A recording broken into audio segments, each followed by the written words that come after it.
Hello વિદ્યાર્થી મિત્રો, કેમ છો બધા? આઈ હોપ કે તમે બધા જ મજામાં હશો ને હું હાર્દિક વર્મા મારી YouTube channel R Sun Physics ની અંદર આપનું હાર્દિક સ્વાગત કરી રહ્યો છું. આપણે ધોરણ 12 સાયન્સ ચેપ્ટર નંબર 2 વિદ્યુત સ્થિતિમાન અને કેપેસિટન્સ એની જે લેક્ચર સિરીઝ સ્ટાર્ટ કરેલી છે એની અંદર આજે જે છે આપણે એક સરસ મજાનો પ્રશ્ન ડિસ્કસ કરવાના છીએ કે કેપેસિટર અને કેપેસિટન્સ એટલે શું, એનો એસઆઈ એકમો જણાવો. ઓકે, એનું પારિમાણિક સૂત્ર પણ આપણે જોઈ લઈશું કે જેથી કરીને એક્ઝામની અંદર આના રિલેટેડ તમને કોઈ પણ પ્રશ્ન પૂછાય તો તમને એની કન્ફ્યુઝન ના રહે. ઓકે, તો સૌપ્રથમ જો તમે મારી ચેનલ પર નવા છો તો પહેલા તો ચેનલને સબસ્ક્રાઇબ કરો, વિડીયોને લાઈક કરો અને તમારા મિત્રો સાથે આ જે વિડીયો છે એને તમે શેર કરતા રહેજો. ચલો તો શરૂઆત કરીએ કે ભાઈ કેપેસિટર એટલે શું. તો કેપેસિટર એટલે આપણે જો સાબરકાંઠાની ભાષામાં કહીએ આપણે કે ભાઈ કેપેસિટર એટલે શું, તો કેપેસિટર એટલે આપણી ભાષામાં કહીએ તો ટોટો. તમે કહો સર ટોટો મતલબ, તો આપણા ઘરે જ્યારે પણ આપણે પંખો નવો લાવીએ છીએ તો એ પંખો શરૂઆતમાં તો બહુ સારી સ્પીડે ફરતો હોય છે, પરંતુ અમુક સમય થયા બાદ એ પંખાની જે સ્પીડ જે છે એ ઘટી જાય છે. ઓકે, તમે બધાએ જોયું હશે. તો આપણા ઘરે યા તો આપણે ઇલેક્ટ્રિશિયન બોલાવીએ યા તો આપણા પપ્પા અથવા તો ભાઈ હોય તો એ કહે કે ભાઈ પપ્પા આ પંખાની અંદર આપણે ટોટો બદલવો પડશે. અને તમે એ ટોટો જોયો હશે કદાચ, એક નાનો નળાકાર જેવો હોય છે અને જેના ઉપર બે વાયર હોય છે. ઓકે, તો એ જે ટોટો જે છે એ જ ટોટાને આપણે ફિઝિક્સની અંદર કેપેસિટર કહીએ છીએ. ઓકે, કેપેસિટર મતલબ શું, તો કેપેસિટર એટલે ઉર્જાનો સંગ્રહ કરતું એક નાનકડું સાધન છે, બરોબર, એને આપણે કેપેસિટર કહીએ છીએ. તો એ કેપેસિટર વિશે આજે જે છે આપણે ભણવાના છીએ. અને એ કેપેસિટર અને કેપેસિટન્સ બંને અલગ વસ્તુઓ છે. કેપેસિટર એક અલગ છે, કેપેસિટન્સ અલગ છે. તો બંનેમાં આપણે કન્ફ્યુઝ ના થઈએ એનું ખાસ યાદ રાખવાનું છે. તો સૌપ્રથમ કે ભાઈ કેપેસિટર એટલે શું, તો કેપેસિટર એટલે કે એકબીજાથી અમુક અંતરે રહેલા યાદચ્છિક આકાર અને કદ ધરાવતા બે સુવાહકોથી બનતી રચના જેને આપણે કેપેસિટર કહીએ છીએ. સપોઝ કે આ એક સુવાહક છે, આ એક બીજો સુવાહક છે, તો બંને સુવાહકોને એકબીજાની નજીક આપણે મૂકીએ છીએ તો એ જે રચના બને છે એને જ આપણે કેપેસિટર કહીએ છીએ. તો સૌપ્રથમ જો આપણે કેપેસિટરની વ્યાખ્યા લખીએ તો કેપેસિટરની વ્યાખ્યા કંઈક આવી છે કે એક, ધ્યાન આપજો, નોટ્સ અને પેન લઈને રેડી રહેજો, કે એકબીજાથી અમુક અંતરે રહેલા યાદચ્છિક આકાર અને કદના બે સુવાહકોથી બનતી રચનાને કેપેસિટર કહેવામાં આવે છે. એકદમ સિમ્પલ વ્યાખ્યા છે કે એકબીજાથી અમુક અંતરે રહેલા યાદચ્છિક આકાર અને કદના બે સુવાહકોની રચના જે બને છે એ રચનાને આપણે શું કહીએ છીએ, કેપેસિટર આપણે કહીએ છીએ. હવે એની અંદર સરસ મજાનો પ્રશ્ન છે આપણે અંદર કે ધારો કે બે સુવાહકો જે છે એને આપણે એકબીજાની નજીક આ રીતે મૂકેલા છે. સપોઝ કે આપણા જોડે બે સુવાહકો છે, એ સુવાહકોને આપણે એકબીજાની નજીક મૂકેલા છે. જે એક નંબરનો સુવાહક છે એના ઉપર આપણો ધન વિદ્યુત ભાર છે, જ્યારે બીજો જે સુવાહક છે એના ઉપર આપણો માઇનસ ક્યુ વિદ્યુત ભાર છે. ઓકે, એકદમ સિમ્પલ પ્રશ્ન છે. આના ઉપર તમારો પ્લસ ક્યુ વિદ્યુત ભાર છે, આના ઉપર તમારો માઇનસ ક્યુ વિદ્યુત ભાર છે. બીજી વસ્તુ, આનું વિદ્યુત સ્થિતિમાન આપણે V1 લઈએ, આનું વિદ્યુત સ્થિતિમાન આપણે V2 લઈએ છીએ. ઓકે, સિમ્પલ પ્રશ્ન છે. બે સુવાહકો આકૃતિમાં બે સુવાહકો દર્શાવ્યા છે. ચલો થિયરી પણ સાથે સાથે થોડી લખી દઈએ કે આકૃતિમાં બે સુવાહકો બતાવેલ છે કે જેમના પર પ્લસ ક્યુ અને માઇનસ ક્યુ વિદ્યુત ભારો રહેલા છે અને તેમના વિદ્યુત સ્થિતિમાન V1 અને V2 છે. તો વિદ્યુત સ્થિતિમાનનો તફાવત, બરોબર, આ બંને વચ્ચે જે છે આપણે વિદ્યુત સ્થિતિમાનનો તફાવત જોઈએ તો V બરાબર V1 માઇનસ V2, આટલો આ બંને વચ્ચે વિદ્યુત સ્થિતિમાનનો તફાવત રહેશે. તમે એકદમ સિમ્પલ પ્રશ્ન છે, આકૃતિ દોરવાની અને આપણે પ્રશ્નનો જવાબ લખવાનો છે કે ભાઈ આકૃતિમાં બતાવ્યા પ્રમાણે બે સુવાહકો છે, એકના પર તમારો ધન વિદ્યુતભાર છે, એકના પર તમારો માઇનસ q વિદ્યુતભાર છે. આ જે વિદ્યુતભાર છે એનું વિદ્યુત સ્થિતિમાન v1 છે, આ જે સુવાહક છે એનું વિદ્યુત સ્થિતિમાન v2 છે. તો બંને વચ્ચે વિદ્યુત સ્થિતિમાનનો તફાવત v બરાબર v1 માઇનસ v2 આપણે લઈએ છીએ. ઓકે, અહીંયા સુધી ખ્યાલ આવ્યો છે. બીજી વસ્તુ કે એક જ કેપેસિટર છે, અહીંયા સપોઝ કે એક સુવાહક તમે અહીંયા રાખો અને બીજો જે સુવાહક છે એને તમે અનંત અંતરે ધારો તો પણ આ રચનાને આપણે કેપેસિટર તરીકે ગણીશું. ખાસ યાદ રાખો, એક સુવાહક જે છે એને તમે અહીંયા રાખો છો, બીજો જે સુવાહક છે એને તમે અહીંયાથી અનંત અંતરે મોકલી દો છો તો પણ એ જે રચના જે છે એને આપણે કેપેસિટર તરીકે ગણીશું. સપોઝ કે આપણે કોઈ ભાઈ બહેન હોય અથવા તો આપણે કોઈ રિલેટિવ હોય કે જેમનું મેરેજ થયેલું હોય, પરંતુ જે વાઇફ જે છે એ ઇન્ડિયામાં રહેશે અને જે હસબન્ડ જે છે એ ઓસ્ટ્રેલિયામાં રહેશે. બરોબર, પતિ પત્ની છે તો પત્ની જે છે એ ઇન્ડિયામાં રહેતા હોય છે, જ્યારે પતિ જે છે ઓસ્ટ્રેલિયામાં રહેતા હોય છે. એમ છતાં જો લગ્ન તો થઈ ગયું છે તો એ બંને વ્યક્તિઓને પરિણીત વ્યક્તિઓ તો કહેવાશે જ. બરોબર, ભલે એકબીજાથી દૂર રહેશે પરંતુ કહેવાશે તો પરિણીત છે. એમ સેમ ટુ સેમ એક સુવાહક તમારો અહીંયા છે અને બીજો સુવાહક તમે અનંત અંતરે ધારો છો તો પણ એને એકબીજાના મતલબ કેપેસિટર તરીકે તો આપણે ઓળખીશું જ. ઓકે ડન, અહીંયા સુધી ખ્યાલ આવ્યો છે. બીજી વસ્તુ, ચલો આટલું થઈ ગયું છે તમારે લખવામાં. તો બીજી વસ્તુ કે જો આ સુવાહકો છે એને તમે બેટરીના ટર્મિનલ સાથે જોડીને વિદ્યુત ભારિત તમે કરી શકો છો. બરોબર, આ જે બે સુવાહકો છે એને તમે બેટરીના ટર્મિનલ સાથે જોડીને વિદ્યુત ભારિત પણ કરી શકો છો અને એ સુવાહક પર જે વિદ્યુત ભાર જમા થશે એને આપણે કેપેસિટર પરનો વિદ્યુત ભાર પણ કહીશું. એટલે એક આ મુદ્દો જે છે તમે એડ કરી શકો છો કે સુવાહકોને બેટરીના ટર્મિનલ સાથે જોડીને આપણે વિદ્યુત ભારિત કરી શકીએ છીએ અને સુવાહક પરના વિદ્યુત ભારને કેપેસિટરનો વિદ્યુત ભાર કહીએ છીએ. ઓકે, હું લખતો નથી, તમે તમારી જાતે લખી શકો છો. બીજી વસ્તુ કે આ જે બે કેપેસિટરો છે એના ઉપરનો વિદ્યુત ભાર જે છે એ કેટલો હશે એવું પ્રશ્ન પરીક્ષામાં પૂછાય કે બે સુવાહકો પરના અથવા તો બે કેપેસિટરો પરના વિદ્યુત ભાર કુલ ખાલી જગ્યા હોય છે તો બે કેપેસિટરો પરનો કુલ વિદ્યુત ભાર જે છે એ આપણને 0 મળે છે.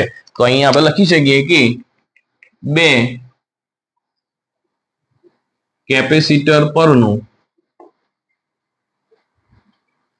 કુલ અથવા તો કેપેસિટરનો કુલ વિદ્યુત ભાર આપણને 0 મળે છે. બરોબર, એક્ઝામની અંદર પ્રશ્ન પૂછાઈ શકે કે કેપેસિટર પરનો કુલ વિદ્યુત ભાર ખાલી જગ્યા હોય છે તો કેપેસિટર પરનો કુલ વિદ્યુત ભાર આપણને ખબર છે 0 મળે છે. બીજી વસ્તુ હોય થોડી આના રિલેટેડ મસ્ત પ્રશ્ન છે કે આપણે ખબર છે કે કેપેસિટર પર પ્લસ વિદ્યુત ભારથી માઇનસ વિદ્યુત ભાર તરફ એક વિદ્યુત ક્ષેત્ર હોય છે અને એ જે વિદ્યુત ક્ષેત્ર છે એ તમારા વિદ્યુત ભારના સમપ્રમાણમાં હોય છે. બરોબર, જે સુવાહકો છે તો સુવાહકની અંદર એક પ્લસ વિદ્યુત ભાર છે, એક માઇનસ વિદ્યુત ભાર છે. તો કેપેસિટરની અંદર તમારા ધન વિદ્યુત ભારથી ઋણ વિદ્યુત ભાર તરફનું વિદ્યુત ક્ષેત્ર હોય છે. આપણે લખીએ કે કેપેસિટરમાં ધન વિદ્યુત ભારથી ઋણ વિદ્યુત ભાર તરફનું વિદ્યુત ક્ષેત્ર હોય છે અને તે વિદ્યુત ક્ષેત્ર જે છે વિદ્યુત ભારના શેમાં છે સમપ્રમાણમાં હોય છે. આ ખાસ મુદ્દો યાદ રાખવાનો. એનો મતલબ કે તમારું વિદ્યુત ક્ષેત્ર જે છે એ તમારા વિદ્યુત ભારના સમપ્રમાણમાં હોય છે. બરોબર, કેપેસિટર પર ધન વિદ્યુત ભારથી ઋણ વિદ્યુત ભાર તરફ એક વિદ્યુત ક્ષેત્ર ક્રિએટ થશે અને એ જે વિદ્યુત ક્ષેત્ર ક્રિએટ થાય છે એનું વિદ્યુત ક્ષેત્ર જે છે એ તમારા વિદ્યુત ભારના સમપ્રમાણની અંદર હોય છે. હવે કેવું થાય છે કે આપણે બે સુવાહકો આ રીતે લીધા હતા તો સુવાહક 2 પરથી તમારે પરીક્ષણ વિદ્યુત ભારને સુવાહક 1 પર લઈ જવાનું છે. બરોબર, સુવાહક 2 પર તમારો પરીક્ષણ ધન વિદ્યુત ભાર છે, એકમ ધન વિદ્યુત ભાર એને સુવાહક 2 પરથી સુવાહક 1 પર વિદ્યુત ક્ષેત્રની વિરુદ્ધ દિશામાં તમારે લઈ જવા માટે કંઈક કાર્ય કરવું પડશે. ઓકે, ધ્યાન આપો.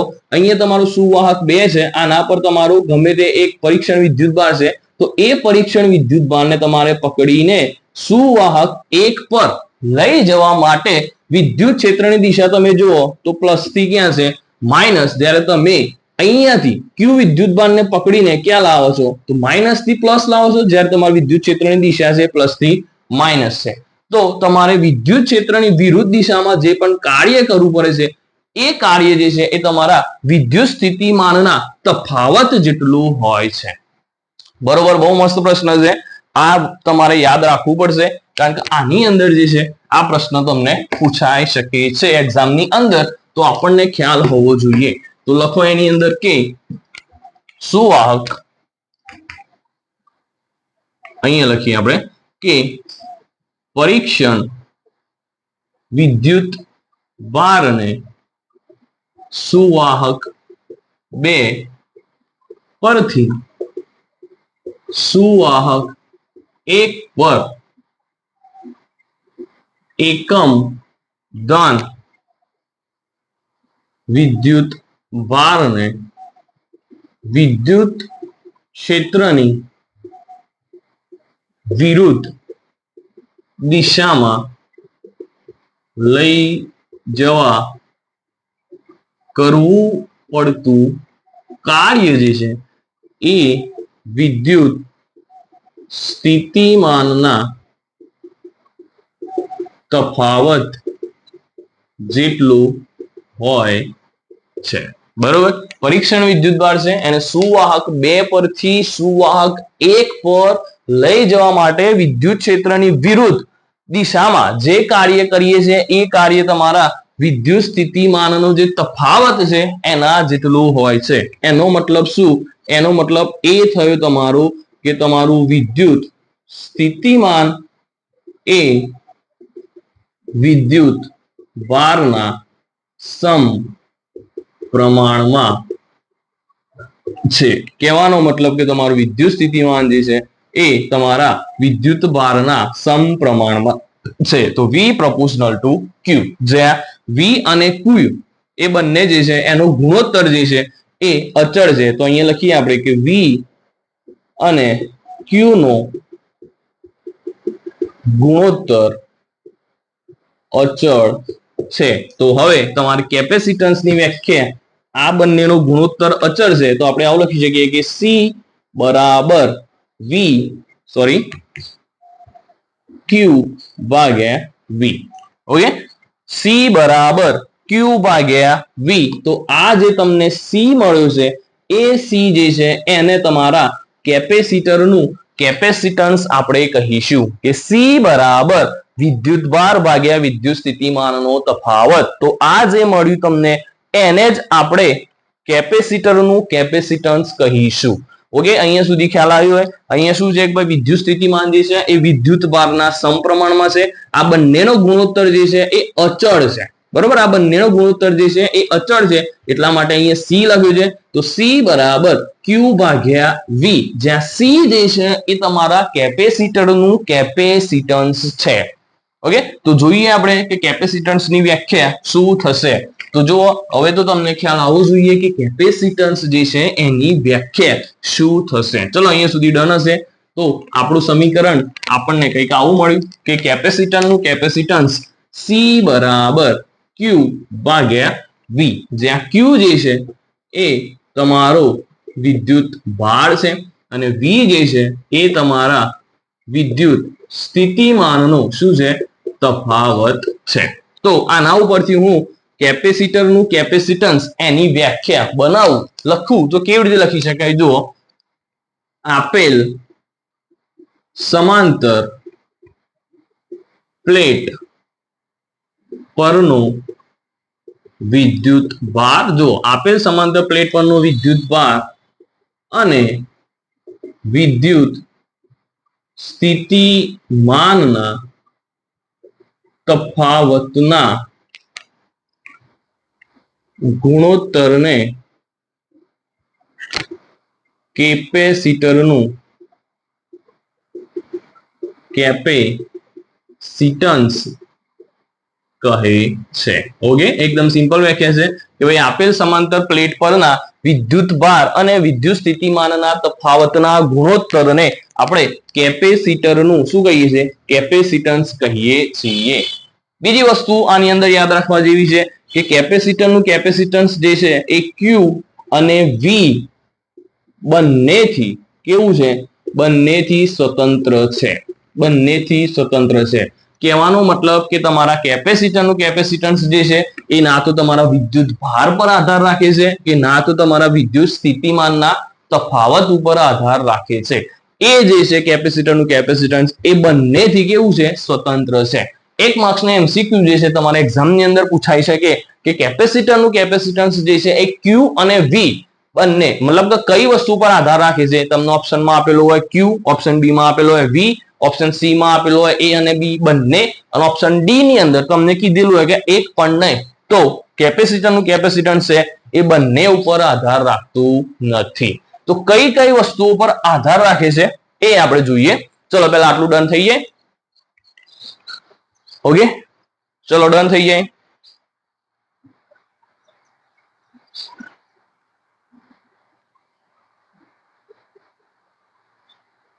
ચલો રેડી. તો અહીંયા સુધી તમને ખ્યાલ આવ્યો છે. તો આપણું જે કેપેસિટરનું કેપેસિટન્સ જે છે એ કઈ કઈ વસ્તુ પર આધાર રાખે છે અને કઈ કઈ વસ્તુ પર આધાર રાખતું નથી.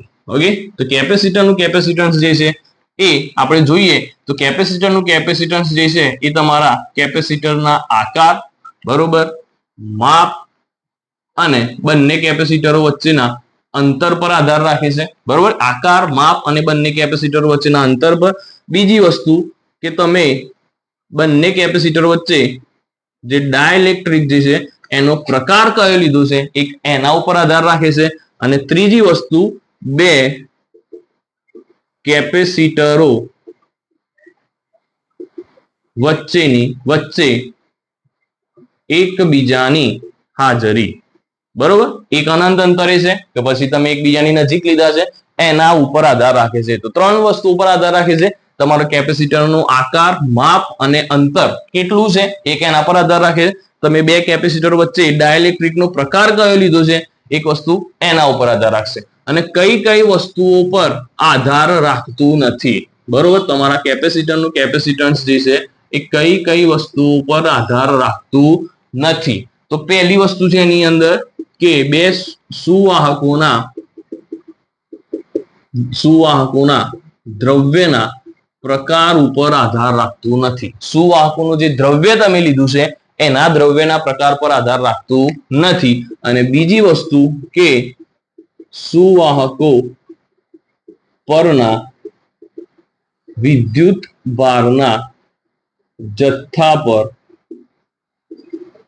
આધાર રાખતું નથી. તો કઈ કઈ વસ્તુઓ છે? તો બે જ વસ્તુઓ છે. હવે સુવાહકના દ્રવ્યનો પ્રકાર કેવો છે એના ઉપર પણ આધાર નહીં રાખે. અને બીજી કે સુવાહક ઉપરનો જે વિદ્યુતભારનો જથ્થો છે એના ઉપર પણ તમારા કેપેસિટરનું કેપેસિટન્સ જે છે એ આધાર રાખશે નહીં. તો પરીક્ષાની અંદર આ ત્રણમાંથી પણ હોઈ શકે અથવા તો આ બે માંથી ગમે તે હોઈ શકે. તમને પરીક્ષામાં એવું પૂછાય કે ભાઈ કેપેસિટરનું કેપેસિટન્સ નીચેનામાંથી કઈ વસ્તુ પર આધાર રાખતું નથી. તમને ઓપ્શન એ આપેલો હોય, ઓપ્શન બી આપેલો હોય, ઓપ્શન સી આપેલો હોય અને ઓપ્શન ડી માં આવું હોય કે ભાઈ સુવાહકોના દ્રવ્યના પ્રકાર. તો સુવાહકોના દ્રવ્યના પ્રકાર પર કેપેસિટરનું કેપેસિટન્સ જે છે એ આધાર રાખતું નથી. ઓકે, તો આ થઈ આપણે કેપેસિટરનું કેપેસિટન્સ કે કઈ કઈ વસ્તુઓ પર આધાર રાખે છે અને કઈ કઈ વસ્તુઓ પર આધાર રાખતું નથી. જો ના તમારે લખાયું હોય તો તમે સ્ક્રીનશોટ લઈ શકો છો. બીજી વસ્તુ જોઈએ કે કેપેસિટરનું કેપેસિટન્સ જે છે એનું આપણે કેપેસિટન્સ જે છે એનું એકમ શું થશે? તો આપણે કેપેસિટરનું કેપેસિટન્સ કઈ આવું લખી છે કે સી બરાબર વિદ્યુતભાર ભાગ્યા વિદ્યુત સ્થિતિમાનનો તફાવત. તો તમને ખબર છે કે વિદ્યુતભાર એનો એકમ તો શું થાય? કુલમ. અને વિદ્યુત સ્થિતિમાન એનો એકમ શું થશે? તો તમે કહેશો વોલ્ટ થશે. ઓકે, કુલમ પર વોલ્ટ. તો કુલમ પર વોલ્ટ હું અહીંયા ગુજરાતીમાં પણ લખું છું તમને ખ્યાલ આવે. કુલમ પર વોલ્ટ. તો કુલમ પર વોલ્ટને આપણે ફેરાડે તરીકે ઓળખશું. ફેરેડે, બરોબર. કુલમ પર વોલ્ટ જે છે એને આપણે ફેરેડે તરીકે ઓળખશું. તો કેપેસિટન્સ નો જે એકમ જે છે એ કેપેસિટન્સ નો એકમ તમારું શું છે? ફેરેડે. બરોબર, કેપેસિટન્સ નો એકમ જે છે એ આપણું છે ફેરેડે. બીજી વસ્તુ કે કેપેસિટન્સ નું જે છે એ પારિમાણિક સૂત્ર જે છે એ તમારે જોવું હોય કે ભાઈ કેપેસિટરનું કેપેસિટન્સ જે છે એનું પારિમાણિક સૂત્ર શું થાય? તો કેપેસિટરનું કેપેસિટન્સ પારિમાણિક સૂત્ર તો અહીંયા છે તમારું વિદ્યુતભાર, નીચે છે તમારું વિદ્યુત સ્થિતિમાન. તો વિદ્યુતભારની જગ્યાએ આપણે લખી શકીએ A1, અહીંયા લખાઈ શકાય T1. બરોબર, Q બરાબર IT. વિદ્યુત સ્થિતિમાન V બરાબર શું થશે? તો વિદ્યુત સ્થિતિમાન V બરાબર આપણે આવું લખી શકીએ કે E ડોટ D. E ની જગ્યાએ આપણે લખી શકીએ F ભાગ્યા Q અને અહીંયા છે D.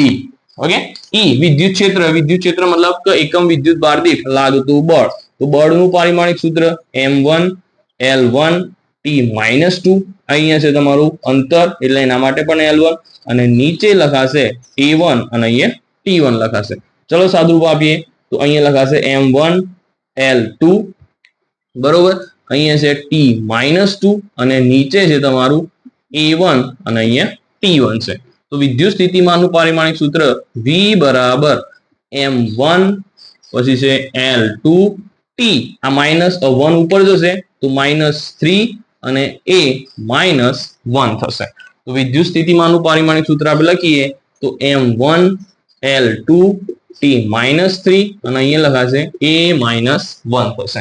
તો તમારા કેપેસિટન્સનું પારિમાણિક સૂત્ર C બરાબર M-1 L -2 T-3 ઉપર જશે તો પ્લસ થશે તો T4 અને A એક પ્લસ છે આ -3 ઉપર જશે તો એ પણ પ્લસ થશે તો A ની 2 ઘાત. તો આ જે છે તમારા કેપેસિટન્સનું પારિમાણિક સૂત્ર -1242. એક વખત આપણે ચેક કરી લઈએ કે આપણે સાચા છીએ કે નહીં. -1242 બરોબર. તો આ જે થયું એ તમારા કેપેસિટન્સનું પારિમાણિક સૂત્ર કહેવાશે. C બરાબર M-1 L -2 T4 અને A2 થશે. ઓકે, તો આ જે માહિતી છે એ ફેરેડે એનો એકમ, એનું પારિમાણિક સૂત્ર, કુલમ પર વોલ્ટ એનો બીજો એકમ છે અને એક બીજા નાના પણ એકમો છે જે તમને કદાચ ખ્યાલ હશે કે એક માઇક્રો ફેરાડે એટલે 10⁻6 ઘાત, એક નેનો ફેરાડે એટલે 10⁻9 ઘાત ફેરાડે અને એક પીકો ફેરાડે એટલે 10⁻12 ઘાત ફેરાડે. એ તમને કદાચ ખ્યાલ હશે. અને એક બીજો પણ એનો એકમ છે કે એક ફેરાડે બરાબર 9×10⁻11 ઘાત સ્ટેટ ફેરાડે. એક આવો પણ એનો એક એકમ છે કે એક ફેરાડે CGS એકમ છે, CGS બરોબર.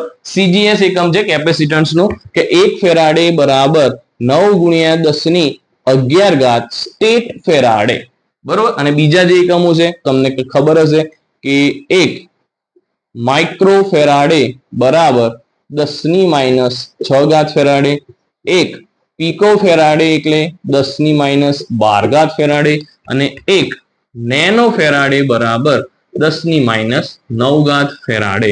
તો આ પણ તમને ખ્યાલ હોવા જોઈએ અને આ જે છે એનું CGS એકમ છે. તો કેપેસિટર એટલે શું, કેપેસિટન્સ એટલે શું, એનો SI એકમ શું છે, એનું પારિમાણિક સૂત્ર શું છે, એના નાના એકમો શું છે, એનો CGS એકમ શું છે, આના બાદનો તમને એક્ઝામની અંદર કોઈ પ્રશ્ન પૂછાઈ શકે નહીં જો આ ટોપિકમાંથી વાત કરીએ તો. જો તમને આ વિડીયો ગમે છે મિત્રો તો પ્લીઝ વિડીયોને લાઈક કરો, ચેનલને સબસ્ક્રાઇબ કરો અને તમારા મિત્રો સાથે આ જે વિડીયો છે એને શેર કરવાનું ભૂલતા નહીં. Okay, thank you so much.